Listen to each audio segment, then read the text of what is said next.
여러분 참 반갑습니다. 평안하셨습니까? 예, 다들 얼굴이 좋으시네요.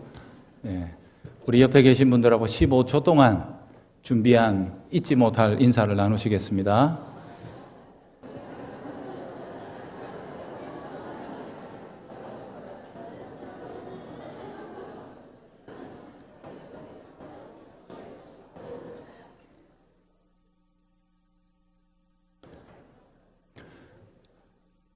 우리 주님의 은혜와 성도들의 기도 덕분에 쉼의 시간들을 잘 가졌습니다. 쉬면서 있을 때는 몰랐던 여러 가지 사실들을 새롭게 깨닫기도 하고 그랬는데요. 항상 목사에게는 교회가 궁금하니까 한 번씩 전화를 해서 별일 없나 물어보면 아무 일이 없대요.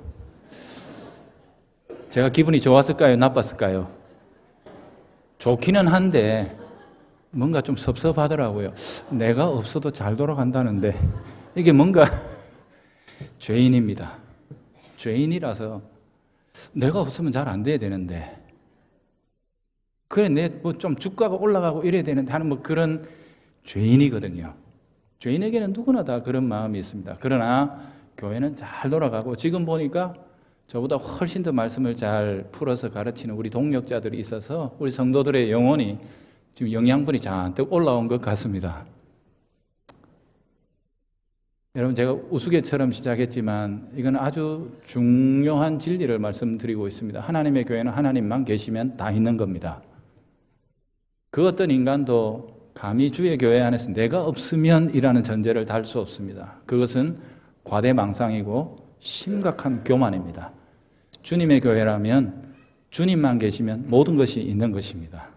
그분이 처음이요, 나중이요, 그분이 모든 것입니다. 우리 교회가 그런 교회라서 좋습니다. 섭섭하지만. 더욱더 그런 교회를 세워나가기 위해 우리가 함께 애를 써야 하겠습니다. 그 어떤 사람에게도 기대할 필요 없고 그 어떤 사람도 필수 불가결한 존재는 없습니다. 하나님이 저 언제든지 싹 바꿔버릴 수 있습니다. 여러분 그런 사실들을 꼭 새기시며 아셔야 합니다. 그것은 저뿐만이 아니라 모든 사람에게 다 해당되는 말입니다. 주님의 교회는 오직 주님으로만 충만할 때 참으로 좋은 교회가 되는 것입니다.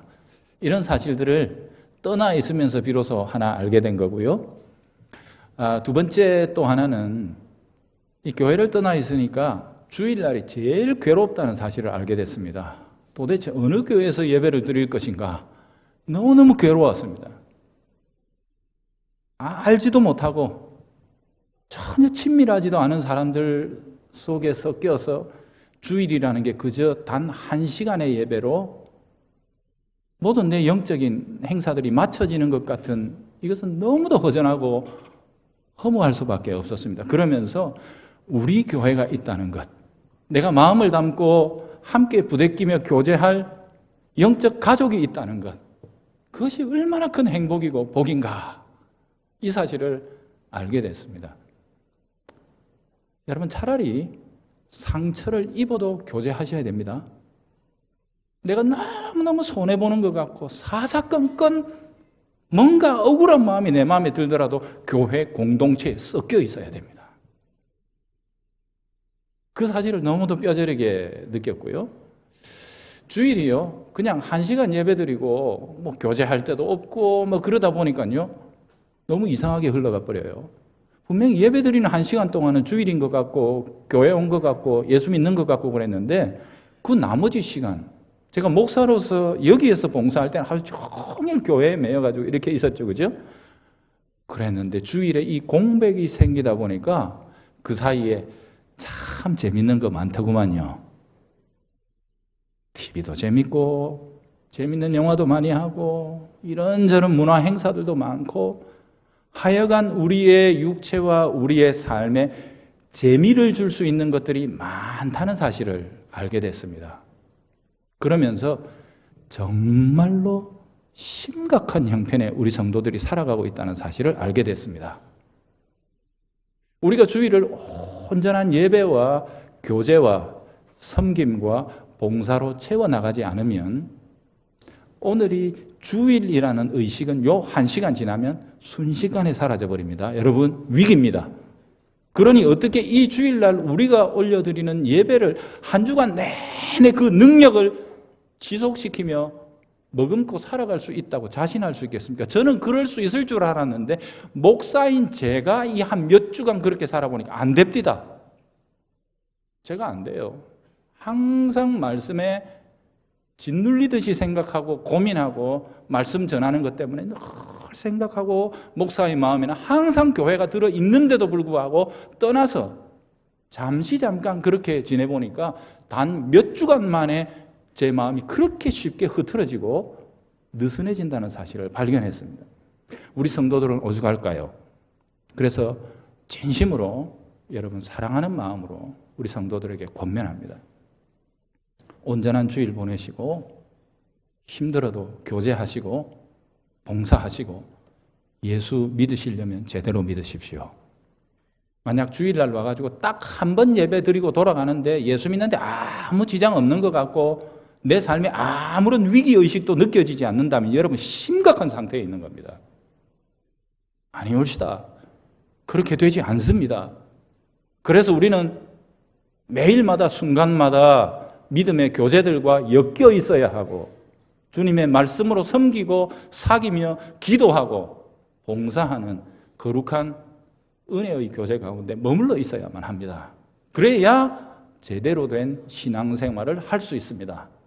온전한 교회 생활 없이 바른 신앙생활 하기는 너무도 어려운 것입니다.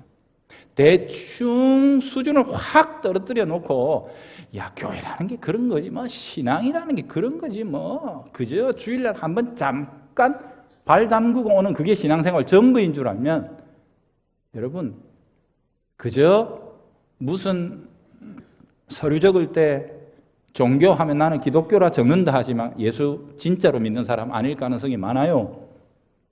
그러니 사랑하는 여러분, 예수를 믿을 때 성경이 예수 믿는 자들에게 요구하는 것들을 신실하게 따르고 지키면서 바른 교회, 바른 신앙생활, 내 삶의 모든 순간이 그리스도와 연결되어 있고 그리스도의 사람들과 연결되어 있는 그런 신앙생활 하십시오.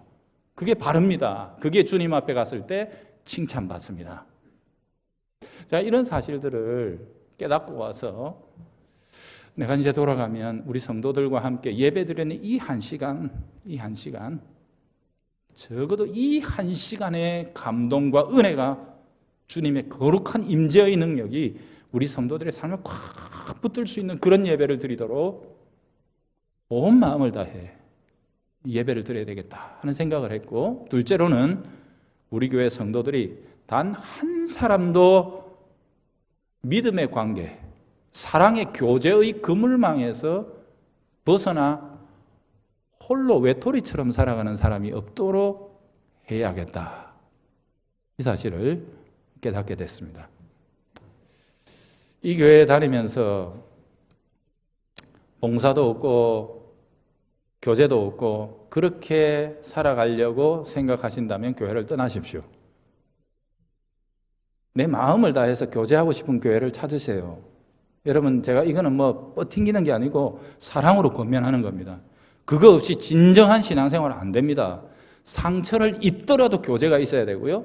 상처를 입더라도 봉사가 있어야 됩니다. 그래야 진짜 좋은 신앙생활을 할 수 있습니다. 진심으로 사랑으로 권면하는 겁니다. 이 교회에서 그게 안 되면 그런 교회 찾아 떠나십시오. 여러분들을 위해서 하는 말입니다. 반드시 찾으셔야 합니다. 그래 해야 진짜 온전한 신앙생활을 할 수 있습니다. 제가 이 위기감을 잔뜩 안고 왔는데 시간이 지나면서 둘러보았던 것, 그리고 그 속에서 영적으로 느꼈던 여러 가지 깨달음과 위기감 이런 것들을 나누도록 하죠. 오늘 우리가 베드로 후서를 읽었는데 사도 베드로가 썼던 이 두 편의 편지의 내용 역시도 다른 게 아닙니다. 좋은 교회 세워서 바르게 신앙생활하고 그리스도를 닮는 하나님의 사람들이 되라는 겁니다. 사도 바울의 서신은 다른 게 있습니까? 결코 아닙니다. 교회 바르게 세우고 바르게 예수 믿어서 예수님 닮으라는 것, 그게 신약 서신에 나오는 모든 교회를 향한 사도들의 글들이 함축하고 있는 핵심입니다. 3절에 보면 베드로는 그것을 생명과 경건이라는 말로 묘사를 했죠. 그리고 4절 끝부분에 가면 그것을 신성한 성품에 참여하는 것, 이렇게 묘사를 했습니다. 이전의 번역에서는 이것을 신의 성품에 참여한다 해서 좀 더 직접적으로 말했는데, 저는 그 표현이 더 좋다고 생각합니다만은 하나님처럼 되라는 겁니다. 대단하지 않아요? 우리가 하나님처럼 살라는 겁니다. 결국 그게 핵심이거든요. 그게 경건이거든요. 오늘 성찬식이 있으니까 자세하게 설명하지는 못해도 우리 성도들 마음속에 경건, 곧 신의 성품으로 살아가는 사람, 이게 어떤 의미인지 감은 좀 잡으셨으면 좋겠는데, 우리가 언젠가 팔복의 성품 하면서 꽤 오랜 기간 살펴봤죠. 제가 돌이켜보니까 한 33주 정도 팔복의 성품을 가지고 설교를 했던데요, 그 내용하고 전혀 다르지 않습니다. 그러니 경건하게 산다, 신의 성품으로 산다, 팔복의 성품으로 산다 하는 것은 다 같은 말입니다. 비교해서 생각해 보시면 좋을 것 같습니다. 베드로는 3절에서 생명과 경건에 속한 모든 것을 우리에게 주셨다, 이렇게 말씀합니다. 이미 주셨다는 거거든요. 그리고 나서 이어 설명하기를, 이는 자기의 영광과 덕으로 우리를 부르신 이를 아는 것이다 라고 이렇게 풀어주었습니다. 곧 우리를 불러주신 분을 안다면 생명과 경건에 속한 모든 것을 이미 받은 것이고 여러분은 알고 있는 것이다, 이렇게 설명하고 있는 거죠. 그분을 아는 지식 속에, 그분이 누구인지를 아는 것 속에 이미 경건하게 살 수 있는 모든 재료가 다 담겨 있다, 이렇게 설명한 겁니다. 왜 그렇게 말할 수 있었는가? 3절에 보면 베드로가 우리를 부르셨다라고 하는 말 앞에 보면 이런 내용이 있죠. 자기의 영광과 덕으로서 우리를 부르셨다. 부르심이 그냥 일어난 것이 아니라 하나님이 자기 영광의 값을 치르고 우리를 부르셨다. 자신의 덕을 치루어 주시고 그 덕분에 우리가 부름을 받았다, 이렇게 설명하고 있는 거거든요. 과연 우리를 이처럼 부르신 이가 누구냐? 2절에서는 하나님과 우리 주 예수 그리스도라고 이렇게 설명을 합니다. 그래서 완전히 단순하게 이 부분을 설명해 보면 이렇습니다. 우리를 부르신 이는 하나님이십니다. 그리고 하나님이 우리를 부르시는 대가로 지불하신 영광과 덕이 뭐냐? 예수 그리스도입니다.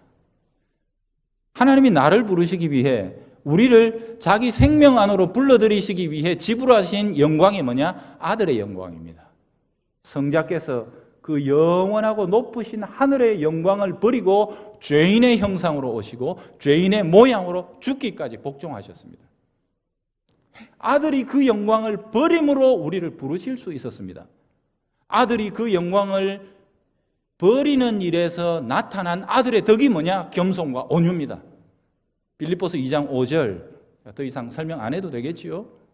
아들은 자기의 영광을 버림 속에서 아버지에 대한 자신의 겸손과 온유함을 한량없이 우리에게 드러내심으로 아버지는 그 아들의 영광과 그 아들의 덕, 겸손과 온유를 대가로 지불하시고 우리를 생명 가운데로 부르십니다.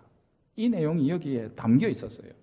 그러니 이런 내용을 알기만 한다면 바로 이 속에 우리가 경건하게 살아야 할 충분한 재료들이 다 들어있다라고 이렇게 베드로가 말하는 겁니다. 자, 그러면 하나님은 왜 이처럼 말도 안 되는 값을 지불하시고 우리를 사셨는가? 우리를 부르셨는가? 그게 4절에 보면 신령한 신성한 성품에 참여하는 자로 우리를 세우시기 위해서라고 이렇게 얘기합니다.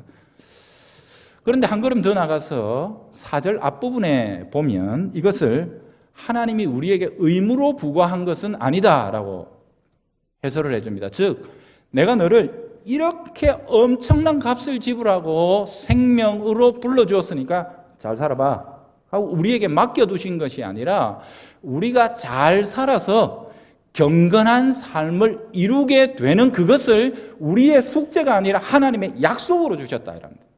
이렇게 약속해 주마.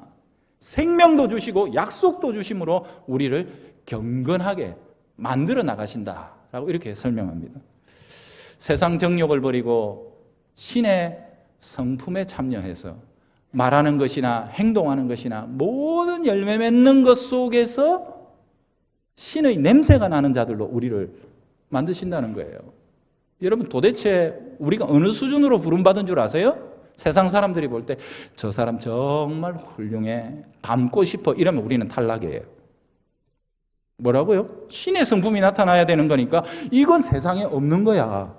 저거는 성경에 나오는 하나님이나 저렇게 보여줄 수 있는 거지, 저거는 성경에 예수 그리스도나 살아갈 수 있는 삶이지, 저건 신의 냄새야, 신의 성품이야 라고 이렇게 말할 수 있는 단계까지 우리를 부르셨다는 겁니다. 이게 베드로가 지금 우리에게 말씀하고 있는 것이고, 거기에 도달하게 되는 것을 우리가 성취해야 할 지난한 과업으로 주신 것이 아니라 그렇게 될 거라고 하나님이 약속해 주셨다는 거죠. 설명을 하다 보니까 점점 어려워지죠. 근데 베드로는 이것을 어렵게 설명하지 않았습니다. 그래서 저도 땅에 있는 우리가 충분히 이해할 수 있는 비유로 바꾸어 설명을 해볼게요. 제가 제 아내와의 사이에 1, 2, 3번 새 아이를 낳았습니다. 새 아이를 낳을 때 이 아비의 마음속에 목표가 무엇이었을까요? 적어도 이 새 아이의 인생은 적어도 나보다 나은 인간이 되는 것이 아버지의 열정이고 열망이고 소원입니다. 맞습니까? 예, 다들 고개를 끄덕끄덕 하시네요. 내 아를 낳았는데 이게 내보다 나으면 되는가? 이래 생각하는 부모가 그 가짜 부모입니다. 내 아이는 적어도 나보다는 나아야지. 그래서 저는 제가 어릴 때 누리지 못했던 모든 것들 다 제공하려고 제 힘이 닿는 대로 먹이고 입히고 양육하고 아까워하지 않습니다.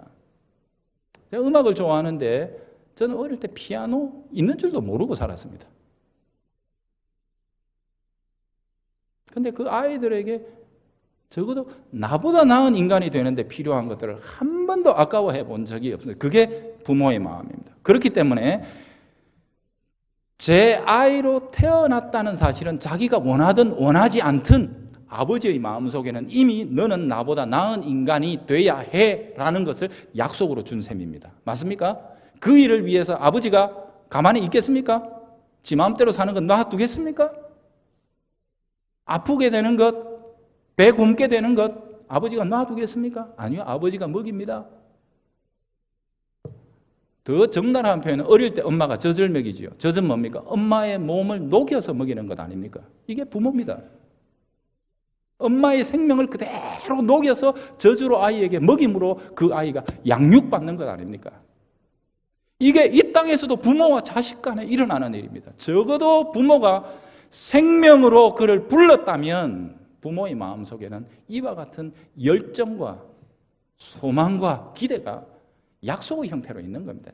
지가 어떻게 하든지 아버지는 그걸 목표로 살아가는 거예요. 바로 이와 똑같은 일이 하나님과 우리 사이에도 일어나고 있다고 베드로가 가르쳐 주는 거예요. 경건하게 살자고요. 우리가 인상 딱 쓰고 눈 부릅뜨고 지금부터 경건하게 살아야지 하고 온갖 여러 가지 열심을 내어서 인간적인 외양으로 경건한 모양새를 꾸며내는 것이 아니올시다. 성경이 말하는 경건은 낳아주신 대로 사는 겁니다. 낳으신 분처럼 되는 겁니다. 사람을 낳아놨으면 사람처럼 살아야죠. 맞습니까? 사람으로 낳아놨는데 나는 돼지 우리에 들어가서 가들하고 뒹굴면서 가들이 먹는 거 먹으면서 사는 게 나는 편해요 하고 그 들어가 있으면 사람 구실을 못하는 거죠. 낳아주신 것답게 못 사는 거죠. 이게 불경한 겁니다. 그 생명이 어떤 생명인데요? 나는 목에 목줄 달고 개처럼 이렇게 끌려다니면서 꼬리 흔들고 막 이게 나는 편하고 좋아요. 이러면 낳아주신 분에 대한 모독입니다. 경건은 우리를 낳아주신 대로 사는 겁니다. 그래서 성경에는 반드시 경건을 생명이라는 말이 나오기 전에 생명이라는 말이 나오는 거예요. 생명이 있고 경건이 있는 겁니다. 생명, 낳아주신 그 생명 값하고 사는 것, 그게 뭐냐? 그게 경건이에요. 하나님이 우리를 어떤 생명으로 낳아주셨다고요? 그리스도로 낳아주신 겁니다. 그리스도의 영광을, 그리스도의 생명을, 그분의 덕을, 값을 치르고 우리를 낳아주셔서 우리를 불러주신 그 생명 자체가 고귀한 겁니다. 여러분, 그러니 보세요. 또 반대 비유를 하나 더 들어볼게요. 요즘 혹시 여기에도 그런 분이 계시다면 저를 용서하시고 들으십시오. 제가 그걸 막 비난하거나 그런 것 전혀 아닙니다. 요즘 가만히 그 TV 프로그램 같은 데 보면 강아지에게 옷을 입히고 강아지에게 막 이러면서 사람이 강아지 보고 엄마가 아빠가 이러면서 막 그거 보면 제가 저는 조금 더더욱 그렇습니다. 오늘 같은 본문 속에서는. 여러분, 강아지에게 아무리 사람보다 좋은 음식 먹이고 사람보다 좋은 교육시키고 사람보다 비싼 것들로 꾸며주고 한다 할지라도 강아지가 어느 순간 사람이 됩니까? 안 되는 겁니다. 왜요? 생명 자체가 다르기 때문에. 부름받은 생명이 다르고 낳아준 생명이 다르기 때문에 안 됩니다. 즉 그리스도 예수의 생명을 떠나서 경건은 없습니다. 여러분, 이 사실을 굳게 붙드셔야 됩니다. 그리스도 예수 밖에서 경건은 없습니다. 인간이 그 어떤 다른 종교의 모양과 인간으로서 아주 고상해 보이고 그럴싸한 것들로 꾸며서 인간의 마음을 감동시키고 인간의 눈을 현혹시킬 수 있을지는 몰라도 영원하신 그리스도의 생명이라는 전제가 없이는 경건은 없는 겁니다. 하나님 앞에서는 아무 의미가 없어요. 그래서 성경은 경건이란 말 전에 반드시 생명. 그리스도가 없는 경건은 없는 거예요, 여러분. 그러니 결단코 그리스도 밖에서 영원한 것도 없으며 경건한 것도 없으며 온전한 것은 있을 수 없습니다. 이 사실을 굳세게 붙들며 사실 수 있기를 바랍니다. 자, 그렇다면 이 생명을 딱 나눠주셨잖아요. 그러면 이 생명이 경건하게 되는 생명이라고 그랬는데 이 경건은 그냥 이루어지나요? 아니옵시다. 낳아주신 분 품에 있어야 됩니다. 이게 우리들의 숙제입니다. 아시겠습니까? 이게 숙제예요. 근데 요거는요, 숙제라고 표현을 했지만 숙제가 아니고 특권이고 우리의 소망입니다. 자식은 아버지 닮고 싶어 합니다. 맞습니까? 예, 유전적으로도요, 우리 집 1, 2, 3번은 저를 닮았든지 제 아내를 닮았든지 닮았습니다. 왜? 낳아줬기 때문에 외양이 닮습니다. 근데 더 중요한 것은 외모를 닮는 게 아니라 낳아주신 분의 그늘, 낳아주신 분의 품 안에 거하면서 그들이 먹여주고 그들이 가르치고 그들이 품고 함께 생활하면서 자연스럽게 자기를 생명으로 이끌어준 일을 담는 겁니다. 어릴 때 저희 아버지가 왼손으로 젓가락질을 했는데 그게 그렇게 멋있어 보입니다.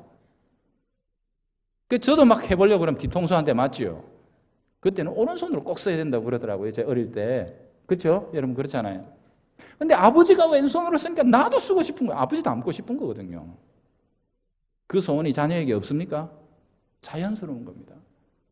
우리 아버지가 이때 어떻게 했는가? 그게 항상 자녀들에게 기준이 됩니다. 아버지가 말하는 습관대로, 아버지가 행동하는 패턴대로 따라가고 자연스럽게 묻어가면서 아버지 같은 사람이 되는 것, 그게 경건입니다. 그러니 경건하자 하고 눈 똑바로 부릅뜨고 막 뭔가를 행하는 것이 아니라 아버지 품에 있으면 됩니다. 아버지 말씀 잘 들으면 됩니다. 그렇죠? 아버지가 이때 어떻게 말씀하시나 들어보면 되죠. 우리 아버지는 이렇게 하는구나 그러면서 흉내 내보고. 그걸 지금 베드로가 이야기하는 거예요. 5절부터 쭉 밑에 나오는 사랑의 절제를, 지식의 어떤 지식을 어쩌고 저쩌고 하는 이 쭉 내용들이 뭐냐면 우리에게 숙제로 준 게 아니고 아버지가 이렇게 하신다는 걸 보여주는 겁니다. 누구 안에서? 그리스도 안에서. 그리스도가 그렇게 하시잖아요. 그리스도가 사랑의, 지식의, 절제의 이 모든 것들이 다 그리스도 안에서 지금 우리에게 보여주는, 우리 아버지가 저렇게 하네? 우리가 성경에 있는 그리스도를 보면서 아는 겁니다. 아, 아버지는 이런 식으로 하는구나. 나도 아버지 따라 해야지.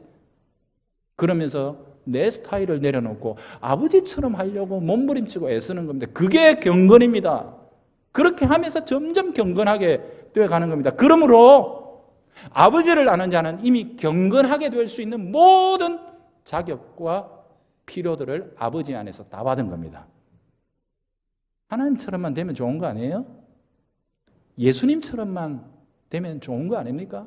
그보다 더 좋은 게 어디에 있습니까? 그러니 2절이 다시 한번 말하지요. 하나님 아버지와 예수 그리스도를 그 속에 참된 평안과 기쁨이 들어있다. 그게 경건입니다. 경건은 우리 성도들에게 과제로 내주는 게 아닙니다.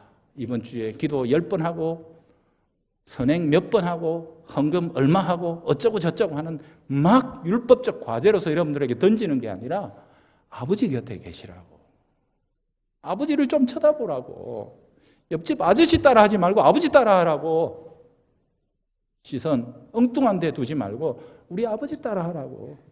여러분, 그게 유일한 경건의 조건입니다. 하나님은 이미 모든 필요들을 그리스도 예수 안에서 우리에게 주셨습니다. 하나님이 우리에게 주신 은혜가 얼마나 분명한가, 이 사실을 확연하게 드러내주는 은혜의 방편이 바로 이것입니다. 주님이 하늘 위에서 보고 아이고 죄 지었네, 불쌍해라, 뉘우칠 마음이 있는 모양이네, 그러면 없던 걸로 하자 하고 우리의 죄를 끝내신 게 아닙니다. 우리가 몸으로서 거역하고 지은 죄를 위해 그 아들이 하늘에 무한한 영광을 버리시고 내려오십니다. 죄 지은 우리와 똑같은 몸, 죄인의 형상으로 오셔서 죄 지을 수밖에 없었던 그 몸으로 의의 순종을 해내십니다. 그 몸으로 찢으시고 피를 흘리셔서 명확하게 우리들의 죄가 해결이 되었다는 사실을 보여주십니다. 그리고 그분은 부활하신 몸으로 하나님 보좌 우편에 앉아 계십니다. 그리고 우리들에게 당신의 찢기신 몸과 흘리신 보혈에 대한 그 거룩한 은혜의 방편으로서 떡과 포도주를 주셨습니다. 너무도 잘 압니다. 떡을 먹을 때 내 몸이 어떻게 되죠? 배부릅니다. 힘을 얻습니다. 살아가게 됩니다. 일단 거기에서부터 시작하는 것 아니에요. 그것처럼 우리의 영혼 역시 분명하게 몸으로 오셔서 찢기시고 상하사 우리를 구속해 주신 구주의 은혜 가운데 산다는 사실을 명확하게 보여주십니다. 이 떡이, 이 빵이 실제인 것처럼 우리의 구속자도 실제 몸으로 이 땅에 오셨습니다. 그 몸을 실제로 찢으시고 그 피를 실제로 흘려주심으로 우리의 구원을 확실하게 하셨습니다.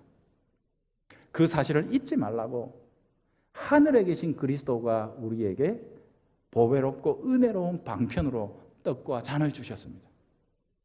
그러므로 이 떡과 잔을 마실 때마다 내 죄를 위해 놀라운 구원의 은혜를 베풀어 주신 구주를 생각하고 그분이 주시는 그 거룩하신 은혜를 우리의 영혼 가득 채워서